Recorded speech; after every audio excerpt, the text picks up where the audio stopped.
Yeah, basically. I mean, I've had people come with as simple of an idea, that they recorded on like a voice memo on their phone, right? And then, if some artist has a general idea and a concept, well, then, the first step would be to have like a top liner come over, and then the three of us would actually write the song. Or if the artist has already written the song, then of course, I'd have them over in my place. We would, basically record just a scratch or a demo.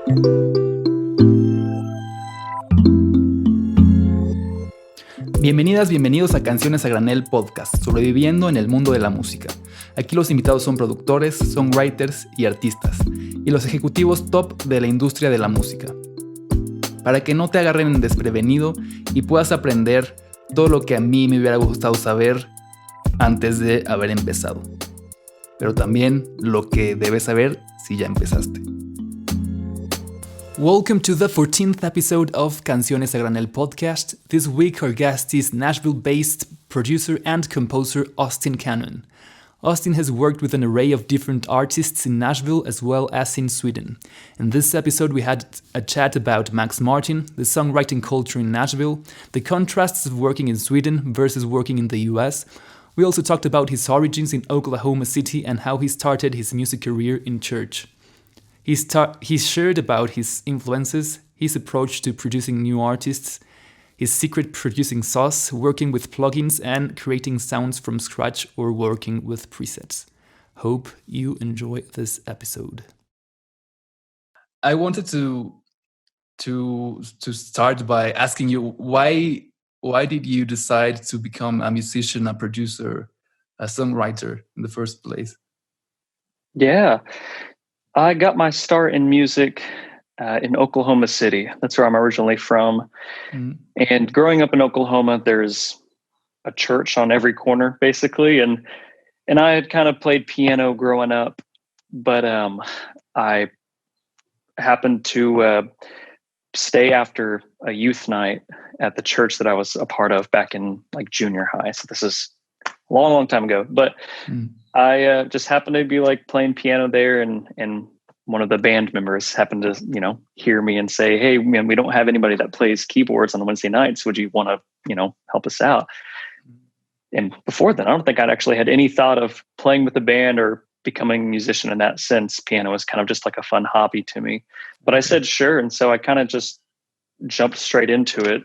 And then, playing with different musicians and then, kind of learning the ropes that way kind of eventually evolved into, I joined a band.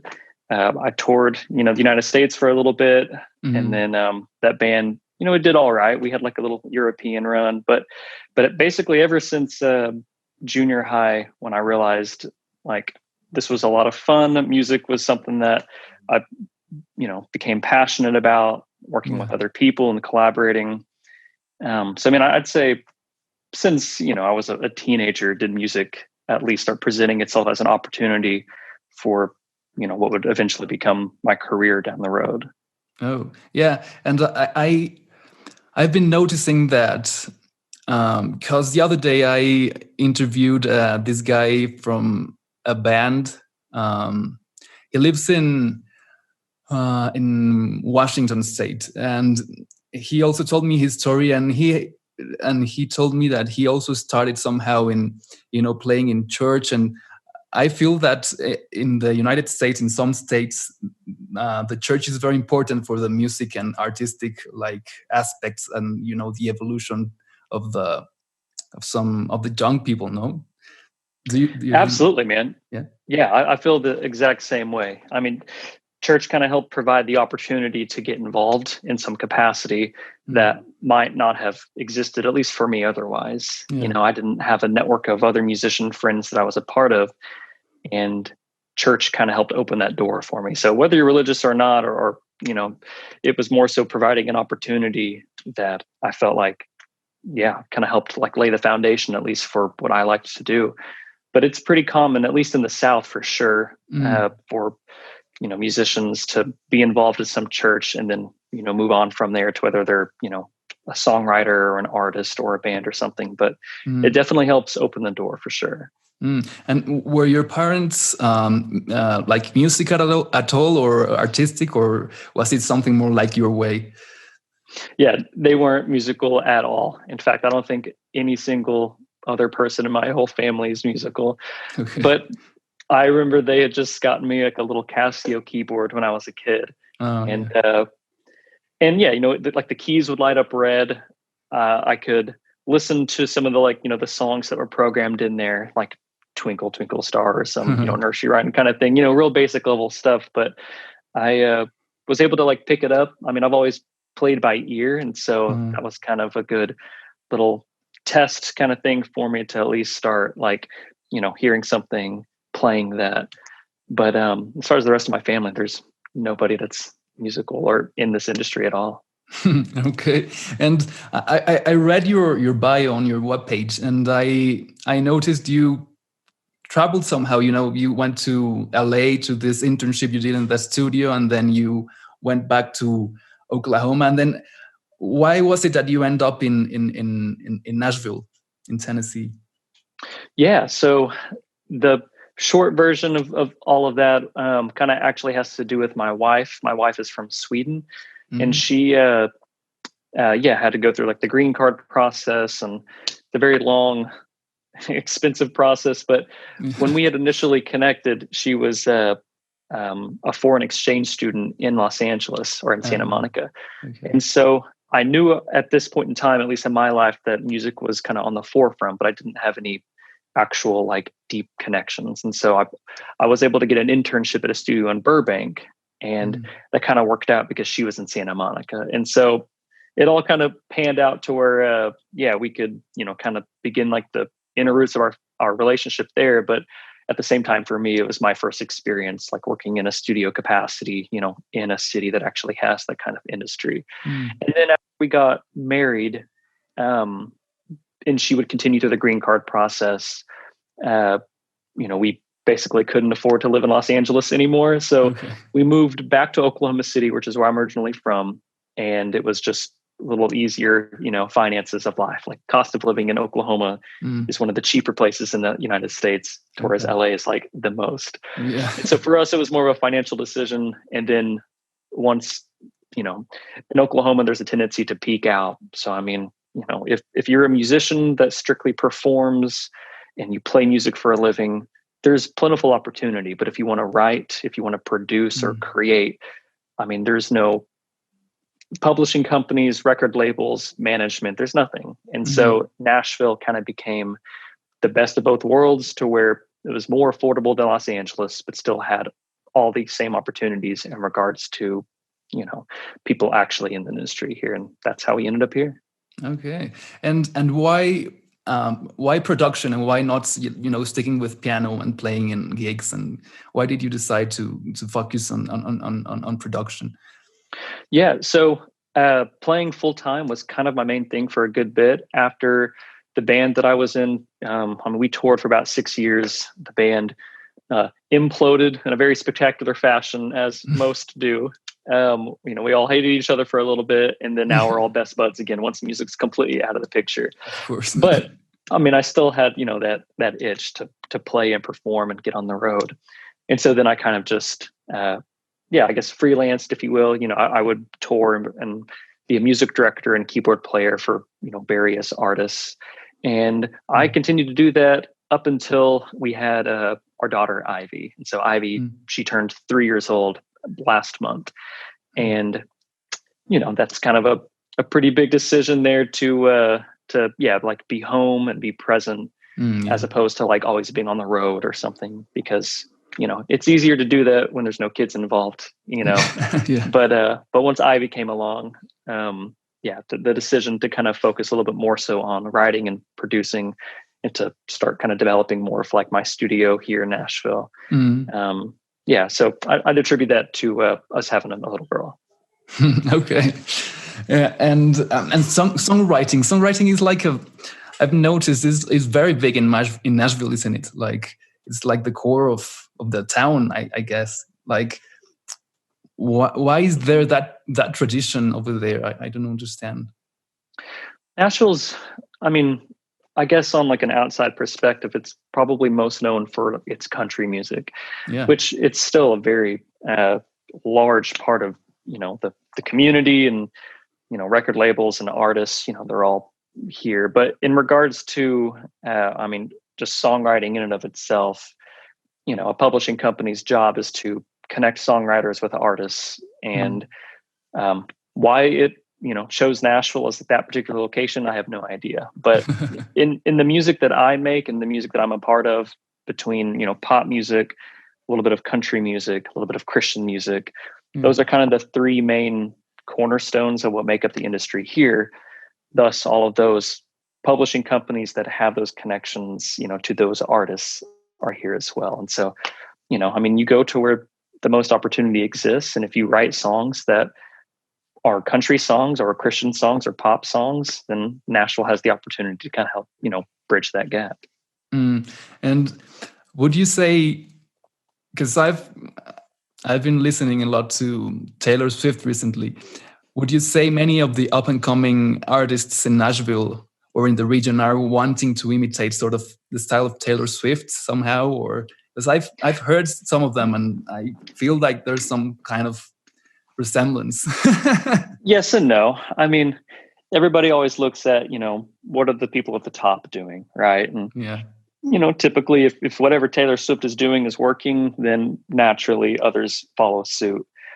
I still think everyone's like conscientious of that decision, though. I mean, there's still plenty of artists here who are, developing their own sound and doing their own thing.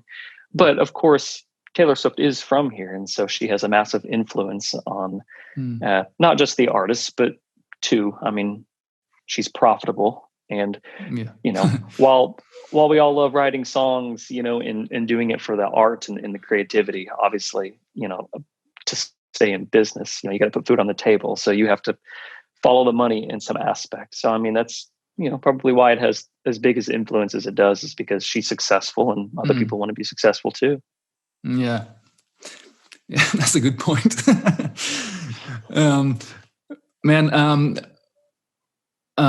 So I wrote a question about Sweden, but now I see that it's because of your wife that you have that connection over there. And it's also funny because Sweden is also like a songwriting place, production place. Stockholm is full of these great artists as well.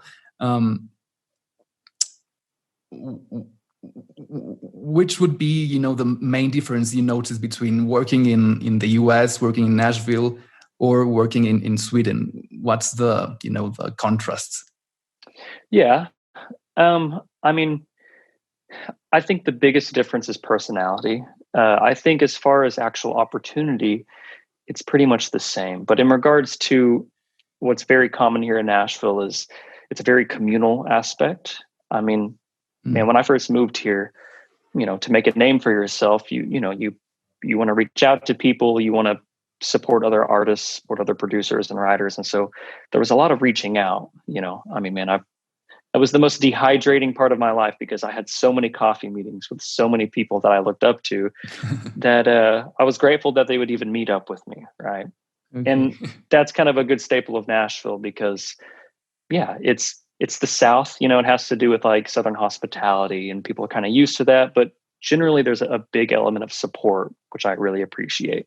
In Sweden, even though all the same opportunity exists, I feel like the Swedish culture is maybe less inclined to just, a random DM, like Instagram somebody is like, hey man, we'd love to grab coffee with you. Just want to talk about music and something like that. I don't know if that's as big of a thing to do over there, but in my experience, I mean, once you kind of get over that little hump of just trying to get your name out there and get involved and meet people and, build a network or relationships with people over there, after that, I think it's all the same. Okay. And would you say there's like a certain style, they say Swedish music tends to be more melodic and more lyrical somehow. Would you say it is that way, or have you seen something different in that aspect? In comparison to Nashville? Or pop music in the US. Yeah, I mean, uh, pop music is pretty much like the dominant genre that at least I've worked in Sweden. I'm sure, I mean, they have, of course, different, artists and writers and stuff over there. But as far as like pop being like the primary genre, um, really it's breaking down like between genres as opposed to just necessarily like writing styles. Because I mean, pop music to me is all the way, it's about the way it makes you feel. To where Nashville has a little bit more of a sensibility to like a deeper lyric meaning, for example. So I would say if I were to distinguish the two, I mean, Sweden and its pop community, I mean, they're phenomenal at writing great pop melodies and hooks, things that are catchy and grab your attention, but maybe aren't as focused on like such a deep lyrical narrative. Whereas in Nashville, because of the other influences of like country music and Christian music that kind of overflow into pop maybe just a little bit. Some of the songwriting styles are just a little bit different over here. Okay. And I lost the question. Sorry. So production wise, what would be your influences, production wise and songwriting wise, which would be your influences? Yeah. I've always just been pretty straightforward, like love top 40 kind of pop stuff. I mean, that's kind of just the music that I grew up with.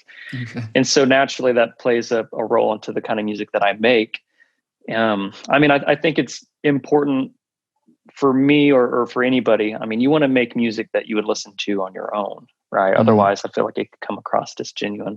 Yeah. And so naturally, I mean, influences like Max Martin, for example, and how he's just a master song crafter, but like the melody is just the thing that'll get stuck in your head all day long. Yeah.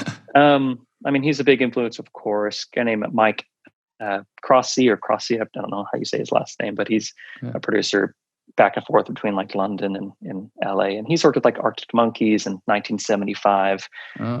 Most recently like Laney, so a lot of pop bands, but their style is very like interesting and unique. Lots of weird synth sounds that you just haven't heard somewhere else. And I like that. I mean, I feel like if, I want my music to be different, but still familiar, right? That's kind of like the line to kind of ride is how do you do something that's still fresh and unique, but still like someone can catch on to it and feel like they already know it, by like the first or second chorus.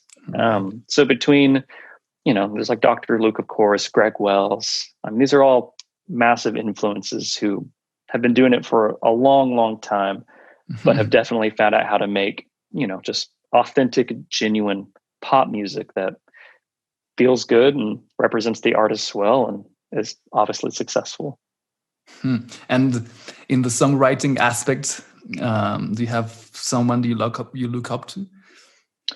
I mean, not necessarily. I mean, writing for me is, so my role here in Nashville is definitely more of like the producer writer. So, there's a complete separate job, / entity, like being a top liner, which I'm actually a little envious, right? To be just a phenomenal top liner means you can walk into any room and just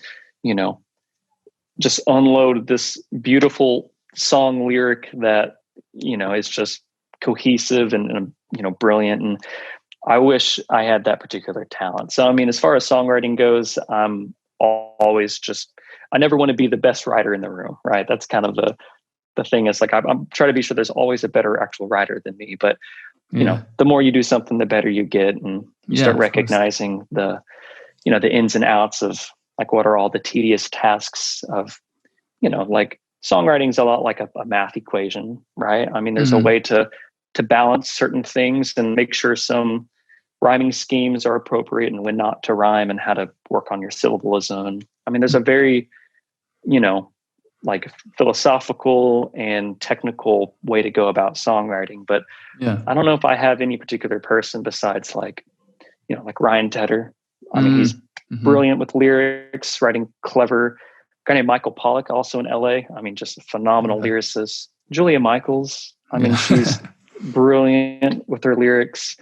Love, he's the same kind of thing. Mm-hmm. I mean, their songs are all very simple, but yet so elegant and clever, but still pack like a good amount of emotion into it. And to me, I think that's the whole package. And I greatly look up to all of those people for sure. But for me, at least personally, I'm more so sticking to like the production side is what, that's my world and my realm. All right. So when an artist comes to you, how would you start? Like, what's your first approach? You listen to whatever she or he has to play or sing, and then you start making a beat, or how would you approach a production? Yeah, basically. I mean, I've had people come with as simple of an idea, that they recorded on like a voice memo on their phone, right? And then, if some artist has a general idea and a concept, well, then, the first step would be to have like a top line come over, and then the three of us would actually write the song. Or if the artist has already written the song, then of course, I'd have them over in my place. We would, basically record just a scratch or a demo, right? Yeah. And that's just so I can do the basic fundamentals of, having an arrangement, getting, a scratch vocal there, just laying the foundation so that I can take that and then build around it. But that's typically the first step. So, I mean, if an artist, whether they've, some artists are, like technologically savvy enough to make their own demo, for example, but just, they'll hire me to like actually produce out the final thing. So yeah, sometimes they'll send me like, here's some tracks that I've made, and how can we work together to get them to where they need to be. But it varies all the time. And there's not like necessarily a right or wrong way to do it. But I feel like as long as I have the core structure of the song, the lyric, the melody, and the arrangement, then I can take that and turn it into whatever they want me to. And is there like some sort of sound that you like to use in most of your productions, or some sort of ambience or texture that you enjoy like putting in like softly? Sure. Yeah. I mean, just naturally based on the kind of music that I listen to and that I like, I've over the years been sort of like collecting analog synths, for example, like, back in the room, there's like a Roland Juno 1, a Juno 106, a DX9, a Korg SV1, and all these keyboards are, great, but they also have a certain sound, and a lot of that sound is, the 80s classic kind of synthesizer sound, right? So, I mean, most of the music today, I feel like is like a remake of, 80s tracks, but the production is just more modern and polished. But yeah, I love making, synth pop or 80s, but combining that with what we would perceive as something that's like modern and relevant. Okay. But for sure, I mean, between the analog synths and like some of the soft synths that I have, like Omnisphere, Serum. Yeah. Those are all like my go-tos. Just, I feel like I know them. I know what to expect out of them. And then, for like drum stuff, and I'm like, programming and building like, the beats and all that kind of stuff. I mean, whether people think it's right to use samples or not, I mean, if it helps me create a product, that's to the liking of the artist, then I'll use whatever. But I mean, dude, I get a lot of my drum samples from Splice. I subscribed to Output. They have a thing called Arcade, which is great for like generating like inspiration.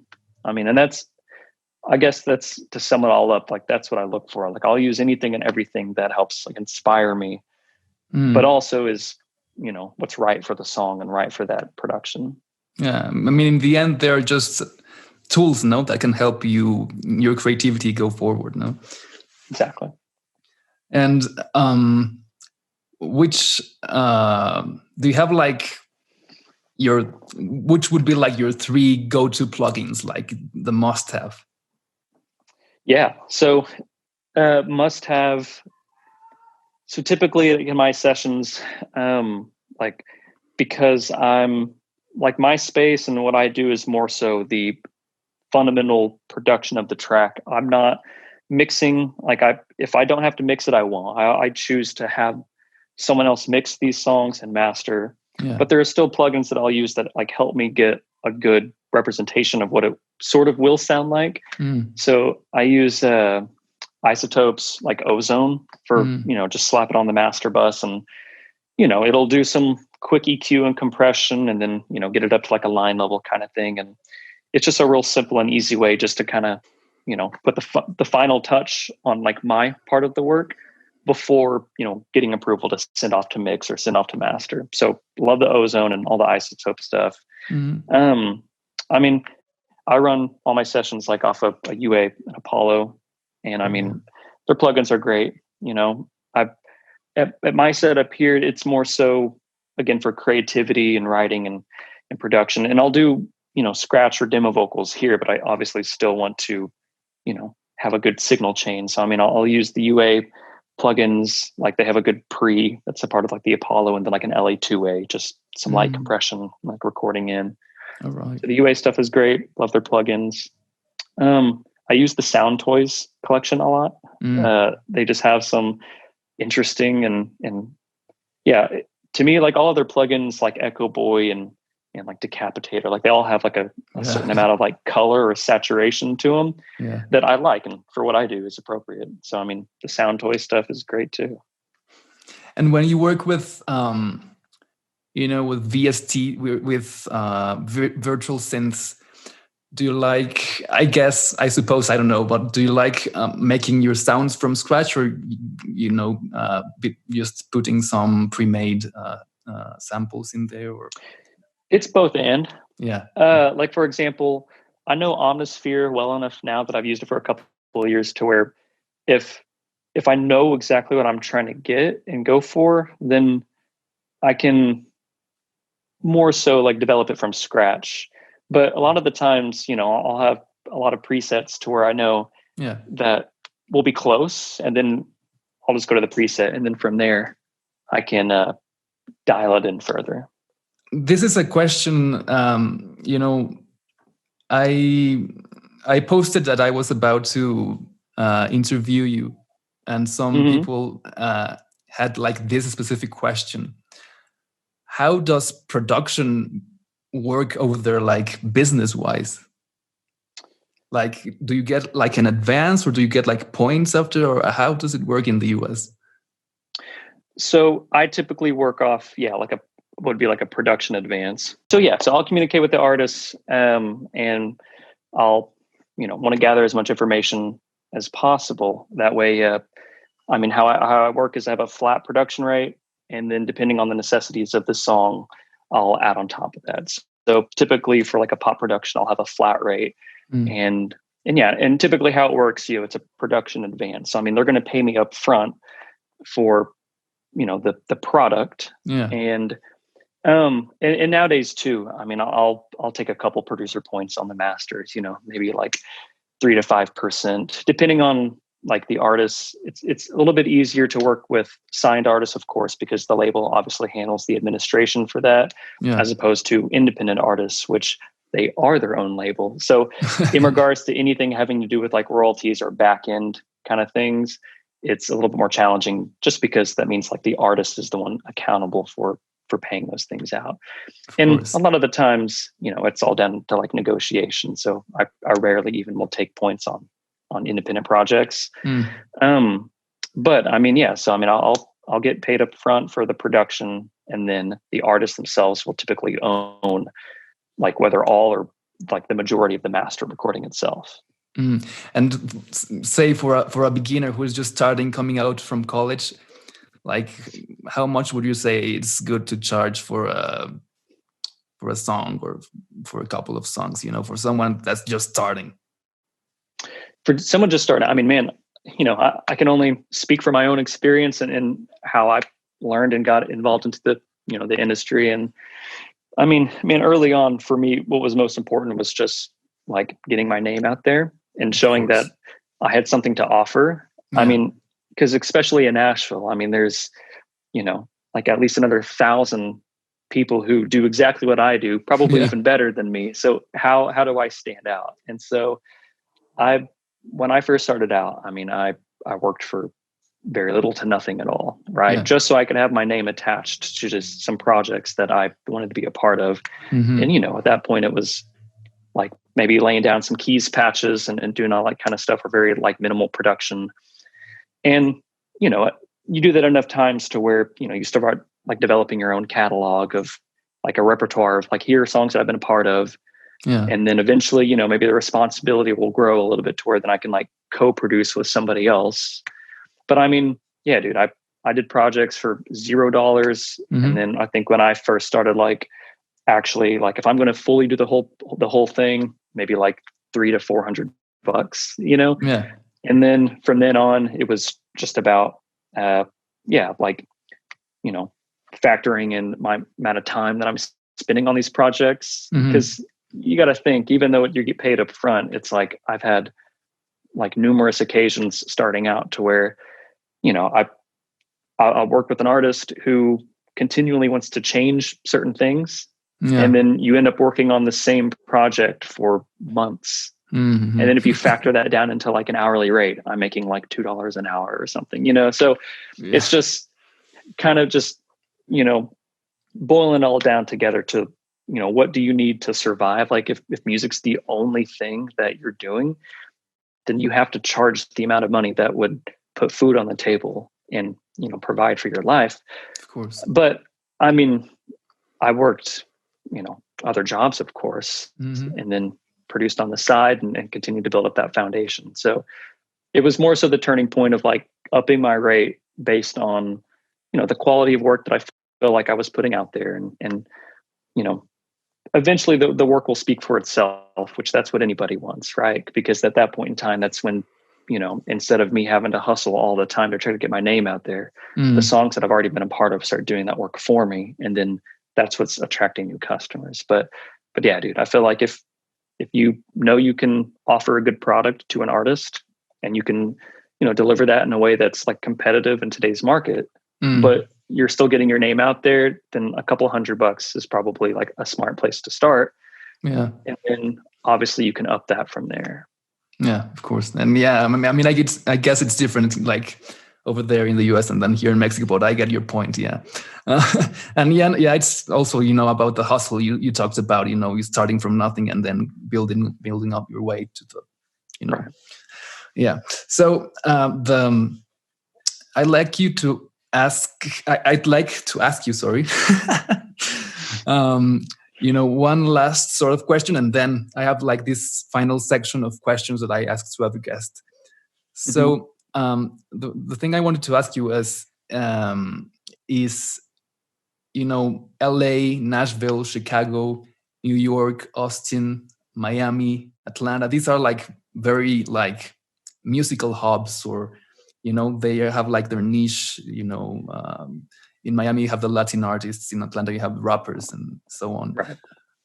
Which one would you say is like the next up and coming, music city hub in the US that you have noticed, if there is one?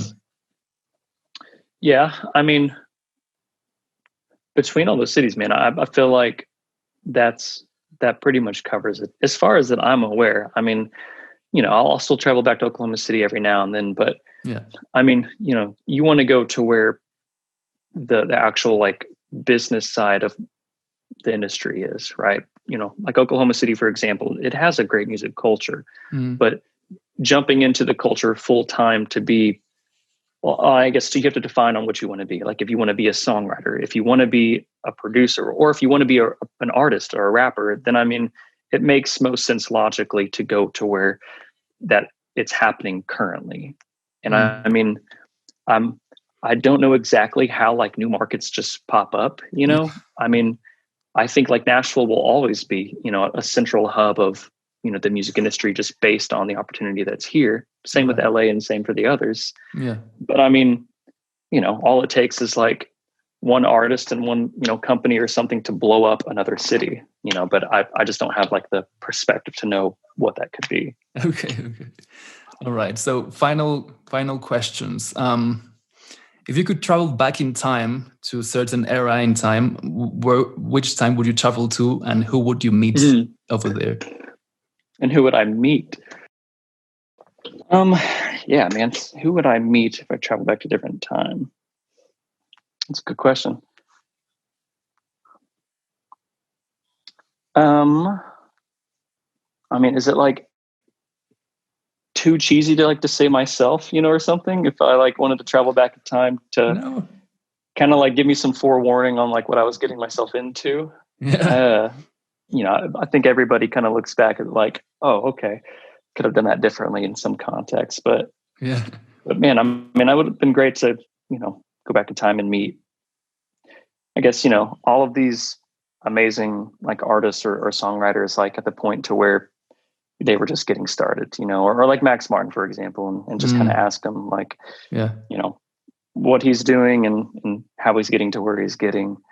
And that way, having that information like for myself to apply to my own life, then, but I don't really know anything besides that. I'd say like myself would be like, I think be the most prominent answer, probably just to give me some forewarning of like how important like some first impressions would be and what opportunities like would actually pan out to, be worth it or not. But it's kind of part of life, right? You don't have any idea. You don't know this stuff until you do it. And that's what makes it. Yeah. Okay. So, who would be an artist that you haven't met and you would like to work with, like in the, right now, like in 2020, 2021, years to come?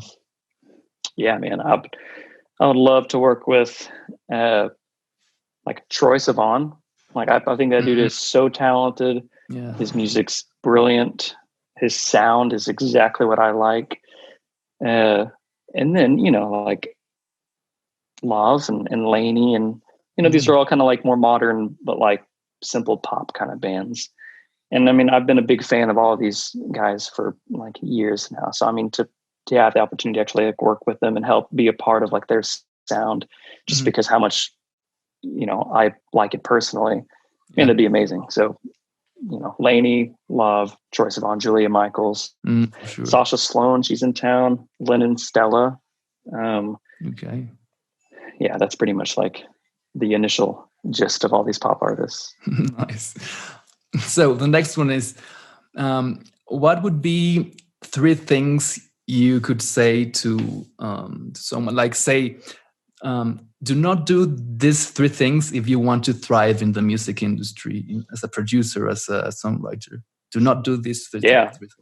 Okay, so I guess I kind of got to that question a little early then with the thing I mentioned about like what could I tell myself, back in the day? Because man, I feel like in today's world, like technology is wonderful and allows us to create things like at home, that wasn't possible years ago. But at the same time, like the more access to technology and how to create good songs and good music means there's also like an element of like laziness that's also kind of come along to it. Like you don't have to like work as hard or try as hard. Okay. And I mean, I felt like I kind of blew some opportunities early on just because I didn't give like the best first impression. And I realized how important that is. Okay. Whether it's like showing a song to somebody, like if I'm so excited about a song and I know it's not yet finished, like maybe it's 70, 80% there. Yeah. And I show it to someone, like they're not going to have, like they're not in my head. They don't have the foresight to see what it will sound like or what it could sound like. They're going to hear it and realize it at that point in time. And that's what they're going to, base that impression off of. So, I mean, I feel like or to anyone else who's just starting out, like make sure that like finish it, like get it to 100, 110% before you, show somebody. And I feel like that will help, at least get you set up on like on a better, more solid foundation starting out, as opposed to like getting really excited about something you're working on and then prematurely getting it out there. And then also just the importance of communication. I mean, I feel like I've been in a lot of scenarios to where maybe some conflicts, could have been avoided had people just communicated properly. And in music's, it's an interesting industry because, obviously it's half business, half art. And with art, songwriting, man, you got people, just pouring out their stories and their emotion come along with that. And when you're writing a song with someone who has so much attachment to maybe like some lyrics and, to something that maybe could be better, how to communicate that properly in a way that like every writing room is a safe environment, right? I mean, like no feelings get hurt. It's the best idea wins. And it took me a long time to kind of distance myself away from like my own songs, right? Like, because I would feel like, oh, this is such a good song. Like, why don't you like this idea? Yeah. And, to still realize that like, that's not any particular reflection on me. It's just, if they didn't like the idea, that's fine. And we work together and collaborate and build off of that. But I feel like it took a while, and I would recommend that to anybody just early on, kind of just practice distancing yourself away from your ideas. And, they say like songs are your babies, right? But you don't want to view it like that, right? They're also like, they're emotional stories, but yet, they're meant to be cooperated and worked with. And I feel like it goes a long way if any situation you're in is a safe place like that. So yeah, of course. So the last one is, which would be like a book or a documentary or maybe, a podcast that you would recommend, about what you do, about production, about composition, songwriting? Yeah, man, I'll list a podcast that I've loved listening to over the past couple of years. It's called Song Exploder. Okay. And I mean, it's just a really cool perspective where the host will have access to like the multi-tracks from, bigger artists' songs, and then interview the artists on like, how did you, come up with this sound? Like what inspired you to do this? And just kind of get a cool perspective of how somebody else, made their music or wrote that lyric, how they were feeling at the time. I've loved listening to that. There was also another one called And the Writer Is. Oh, I know that one. Man, it's a good one. I mean, Roscoe, and he's been doing that for, a couple of years now too, but still to get that perspective from all of these incredible artists and writers and producers, it's extremely encouraging, man, because like the more I realize and the more I grow in my own career, I realize like there's nothing inherently different what I'm doing right now that some of the top artists and producers and writers are doing. It's all the same process. It's just people get together, you talk about a story, and you figure out what's something in common that you guys can connect over, and you write and create a song that is a reflection of all of that. That process doesn't change if you're just starting out or if you're at the top of the game. Yeah, of course. It's just you can become better at it. But I thought it was really encouraging to know that, like, anybody can do this. It just takes a lot of time and consistency to become like great at it. Yeah, I also love that podcast. I listen to it every Monday whenever it comes out. Right. Would you like to share anything, any projects you have going on, any socials, whatever? Sure, man. I mean, I can chat about the most recent project that I've been a part of. A good friend in town, her name is Haley Weed. She goes by the artist name of Hale. So it's Hayl. Yeah, I listened to it. Did you? Okay. I've loved working with her. She and I have a good relationship, kind of like I mentioned before, to where anytime we work together, it's a very safe and, like we respect each other well enough to where you can communicate very to the point and clear without hurting any feelings, right? If she doesn't like one of my ideas, she'll let me know. She'll tell me. And I love working with her in that capacity because it means that we can get to what she envisions for her music quicker. But we've been working on like just a 7-song record for, like the greater part of the year, basically. And some singles are finally starting to roll out that we're both been like very excited for. The first one comes out this Friday, actually, or at least another single. There was one that released a couple weeks ago called The Cynic. Okay. Friday, a song comes out called I Will. And then in a couple more weeks, another single will release. But that's a fun project that it's the music that I would listen to. Like, even if I had no idea who she was, I would probably have found her music and just listened to it just because it's fun. Okay. All right. So you have Instagram, right? That's where Yeah, exactly. I mean, my Instagram, it's at Austin W Cannon, Cannon. And I mean, that's just where I post, most about like what projects I'm working on, any new gear or equipment that I've gotten for like the studio space. And of course, some pictures of my, like my little girl and my wife and all that kind of stuff too. So I love how like very aesthetic you have everything, like the studio and the gear. It's like, it looks very nice. Oh, thanks, man. I appreciate that. I mean, like we were talking about earlier, in Nashville, there's plenty of studio dungeons, right? Everybody's used to going in these like real dark and studios that are great, but something that inspires me is just, light and just whiteness and bright, walls and stuff. And to create like an environment where like I can walk into that and feel inspired to create and make music. That's like all I've ever dreamed of. So that's, the studio is kind of just like the representation of that. And then, like I said, like I love collecting like synths and having just new resources and things to work with. So I figured out how to make my studio both like the vibe I've always wanted, but still just as functional as like any other studio. So, I mean, everything's, wired up properly and it's easy to like just jump in and get like straight to recording something. Yeah, man, I love the vibe and the aesthetics you have going on over there. Thanks, man. I appreciate that.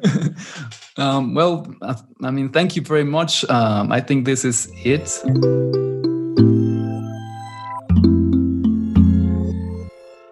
Watch out because next week, ¿saben qué? Voy a dejar de hablar en inglés. La semana que entra tenemos un episodio con una banda muy chida con orígenes en La Paz, Baja California Sur. Y ahora están en Guadalajara. Están basados en Guadalajara. Se llama Dog Fizz y tienen un sonido bien chido. No se pierdan el próximo episodio.